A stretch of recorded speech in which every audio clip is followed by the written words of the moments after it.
Hola a todas y a todos, yo soy la profesora Catalina Curciarello y en esta clase y en esta semana vamos a trabajar justamente la clase 5 del cronograma de trabajos prácticos. Con esta clase cerraríamos la primera parte de este cronograma de trabajos prácticos que van a ser evaluados en una primera instancia de evaluación parcial y para la cual ustedes ya deben tener las consignas. La clase de hoy, o el tema de la clase de hoy, es sobre el nazismo y el holocausto. Para ello contamos con dos materiales de lectura, un texto escrito por un historiador, Peter Frisch, y un texto escrito por un sobreviviente del holocausto, Primo Levi. En la clase pasada trabajamos sobre la emergencia de los movimientos fascistas, en qué contexto surgieron, cómo fue la llegada al poder de estos movimientos y de estos partidos en el caso de Italia y de Alemania, y qué ocurrió una vez que llegaron al poder, cómo se dio el ejercicio de ese poder. En la clase de hoy, con el texto de Frisch, lo que vamos a trabajar es centralmente el caso alemán, una vez que el nazismo ya se encuentra en el poder, y particularmente este historiador analiza la política imperial del nazismo y su política racial, que como vamos a ver y como dice este autor, son indisociables una de otra. Peter Frisch es un historiador estadounidense, es profesor especializado en historia moderna y alemana y es una de las voces más reconocidas o más autorizadas en la temática del nazismo. En algunos de sus trabajos, como el libro que contiene el capítulo que tenemos para esta clase, ese libro se titula Vida y muerte en el Tercer Reich, y en un libro anterior a ese que se tituló De alemanes a nazis, Peter Frisch plantea o tiene una mirada bastante interesante y analiza algunas cuestiones interesantes para pensar el fenómeno del nazismo. Recuerdan que la clase pasada, cuando trabajamos con Paxton decía a la hora de pensar el ejercicio del poder que ese modelo de Estado dual resultaba insuficiente para pensar justamente el ejercicio del poder, porque él decía que dejaba afuera otras dimensiones que eran importantes tener en cuenta en el análisis. Una de esas dimensiones tenía que ver con de qué manera los regímenes fascistas interactuaron con la sociedad civil, interactuaron con los ciudadanos y tomar en cuenta la opinión pública, ¿no? El modelo estadual dejaba por fuera esas cuestiones. Bueno, justamente los trabajos de Peter Frisch apuntan en esa dirección. Se hace algunas preguntas en relación al comportamiento del pueblo alemán, se pregunta o trata de explicar o de entender por qué una parte del pueblo alemán volcó su apoyo al nacionalsocialismo, trata de pensar también cómo era y de explicar cómo era la vida cotidiana en el Tercer Reich y también pensar cuánto de esa ideología nacionalsocialista había permeado, había calado en esa sociedad civil, en esa ciudadanía.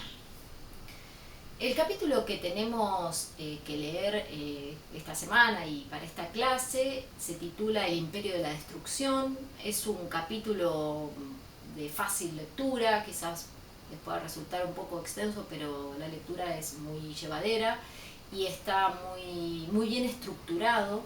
Está estructurado en base a distintos apartados, cada uno de esos apartados lleva un título en particular, esos subtítulos, digamos, del capítulo son muy ordenadores, como les decía la profesora Monachi la clase anterior, en caso de que se pierdan en la lectura, siempre es bueno volver a releer y a recurrir a esos subtítulos para volver a centrarse y a ubicarse en el tema de lo que están leyendo. Y yo particularmente hoy no voy a hacer un recorrido de cada uno de esos apartados, eso se lo voy a dejar a ustedes para la lectura individual, pero sí les voy a plantear pensar o analizar este capítulo y este texto a partir de dos grandes ejes de análisis o dos grandes temas. El primero de ellos, que es central en el capítulo, es el eje en el que Frisch analiza el proyecto imperial del nazismo. ¿Cuál era ese proyecto? ¿Qué particularidad tiene como proyecto imperial? Y cómo se fue desarrollando ese proyecto a lo largo o a medida que iba transcurriendo la Segunda Guerra Mundial. El segundo eje de análisis, el segundo gran tema que podemos rastrear en este capítulo, tiene que ver con estas otras preguntas que dije hace unos segundos, que Frisch se hace en sus trabajos.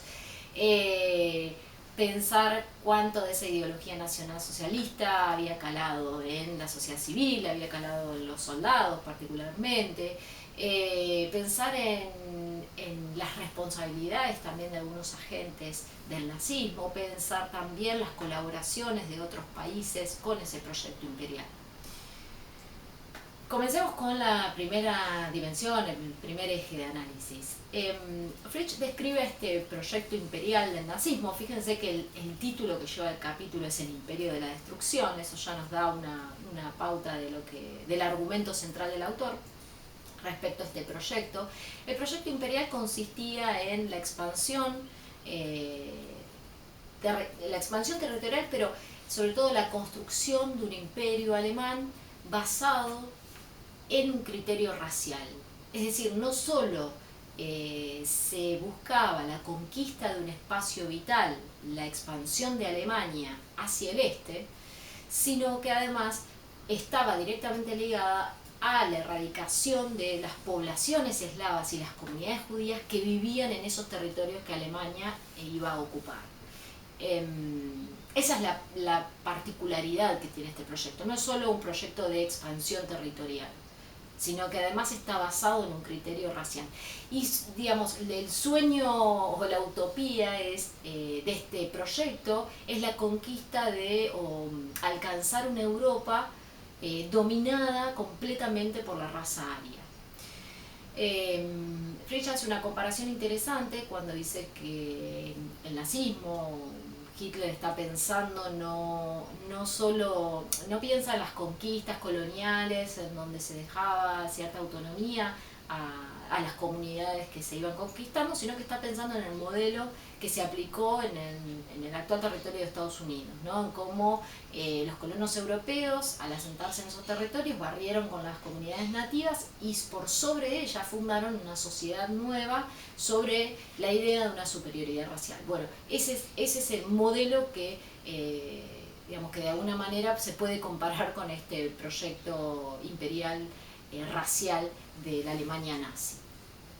Este era un proyecto que, si bien tenía, como dice Frisch y lo sostiene a lo largo del capítulo, las metas y los objetivos muy claros, lo que no tenía era un plan preciso o preconcebido de cómo se iba a llevar adelante este proyecto. Claramente era un proyecto que buscaba, como dije, la expansión hacia el este, la búsqueda de ese espacio vital hacia el este. Por eso también dice, no es un proyecto que tuviera como fin la revancha después de la Primera Guerra Mundial, o que estuviera inspirado en la revancha de ese Tratado de Versalles o en la reconquista de los territorios perdidos después de la derrota de la Primera Guerra Mundial, sino que era un proyecto nuevo porque buscaba la expansión hacia el este de Alemania, o sea, los territorios de Polonia y de la Unión Soviética.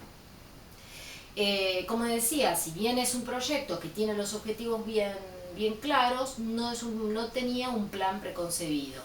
Es decir, no se sabía de qué manera se iba a ir poniendo en práctica.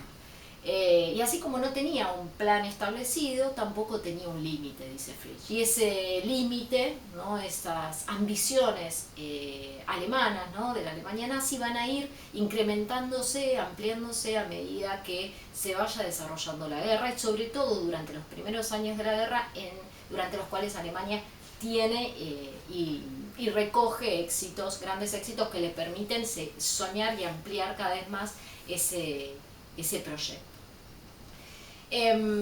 Como les decía, si bien no tiene un plan preciso y los límites tampoco son precisos, sí tiene, dice Frisch, dos metas bien claras.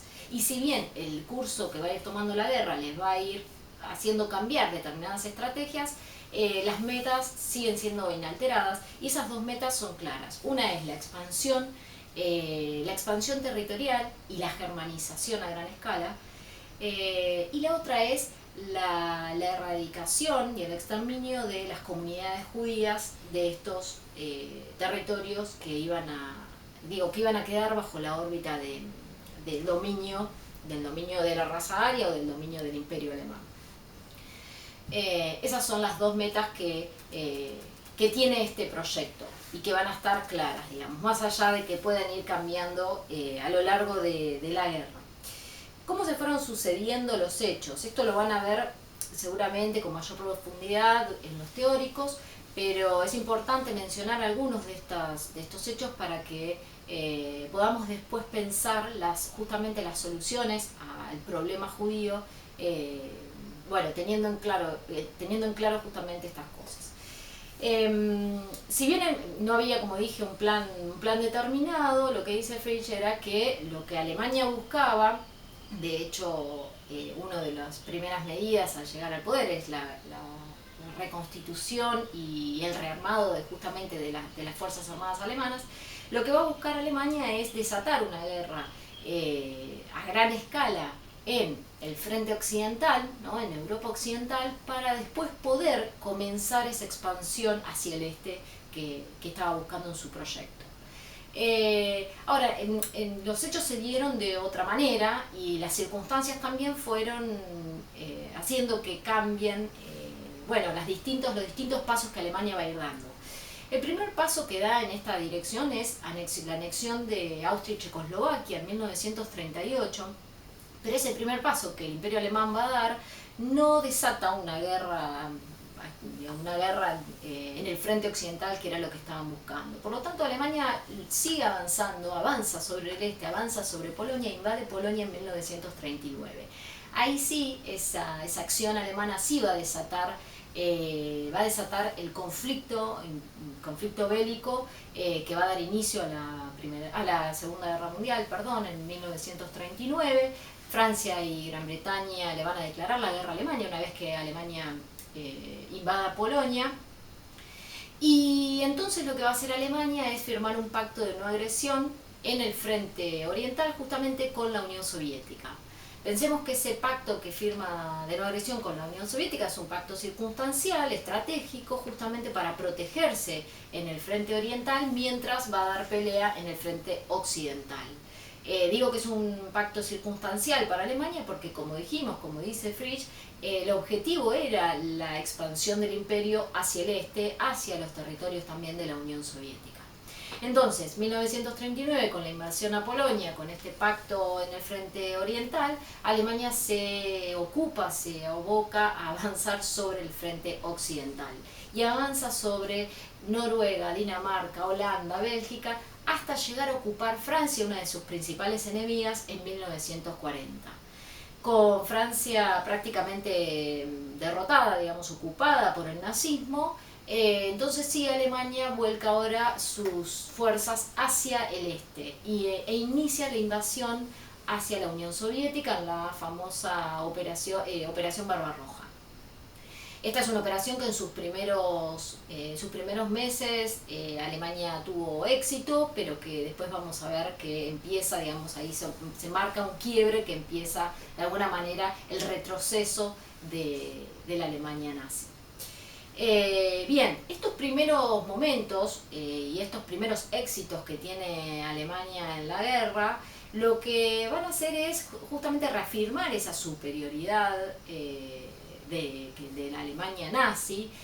Va a hacer que los planes cada vez, como dije hace un rato, los planes cada vez crezcan más, el plan se vuelva cada vez más ambicioso.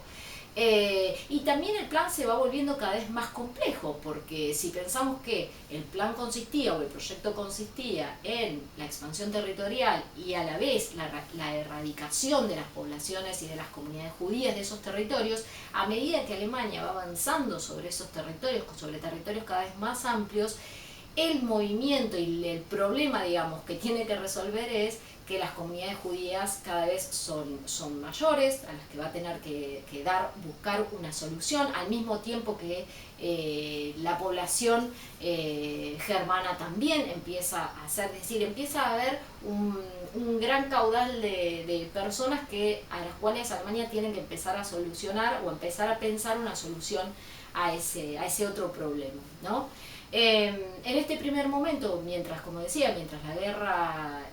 Alemania tiene éxito en la guerra y los planes se vuelven cada vez más ambiciosos, se van a ir ideando una serie de soluciones a esta cuestión judía, pero se van a ir postergando para el final de la guerra. Es decir, hasta 1941 el plan, la estrategia de Alemania es primero ganar la guerra y una vez, digamos, ganada la guerra, poder cumplir con la meta de su proyecto imperial y con la erradicación de estas poblaciones judías.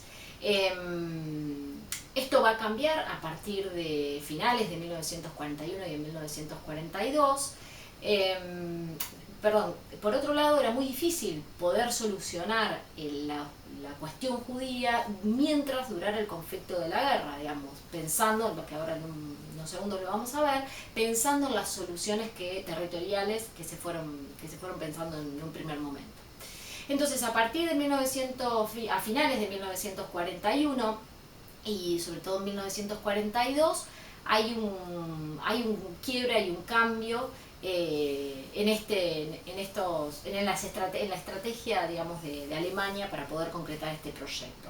Y ese cambio, ese quiebre tiene que ver, como decía hace un rato, en que a partir de finales de 1941, si bien los primeros momentos de la Operación Barbarroja fue exitosa, a finales de 1941 comenzó la contraofensiva soviética y Alemania empieza a retroceder en la guerra. Y al mismo tiempo la guerra se vuelve un conflicto mundial porque ingresa en 1941 Estados Unidos, luego del ataque de Japón, y de alguna manera empieza Alemania no solo a pensar que la guerra no va a terminar rápidamente y a barajar la idea de que tampoco termine a su favor. Bueno, espero hasta acá haber sido clara. Vamos a continuar, entonces vamos a pensar, bueno, hasta acá, ¿cuáles fueron las soluciones que se fueron pensando para el problema judío?